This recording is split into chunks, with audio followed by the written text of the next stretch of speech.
Yang lebih penting lagi, dah confirm ada sebiji sports car. Ini ialah Suzuki Fronx Hybrid, SUV kompak segmen A yang bakal jadi lebih rare dari Honda Civic Type R FL5. Jom aku tunjukkan. Suzuki Fronx ni hanya datang dengan satu varian saja. Ini ialah model mild hybrid yang menggunakan sistem integrated starter generator untuk membantu dalam penggunaan bahan api. Rupa luaran terus terang pada aku dah memang cukup handsome, dan lebih penting lagi sebabkan dia rare, pasti akan menarik lebih ramai lagi perhatian orang. Dari segi keselamatan, Suzuki Fronx menerima rating 5 bintang daripada ASEAN NCAP serta juga datang dengan sistem ADAS dengan sekali ACC.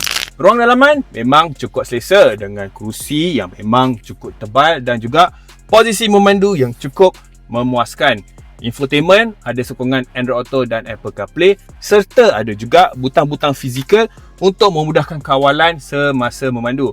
Ia juga datang dengan pedal shift. Tetapi apa yang kurang adalah handbrake kena tarik.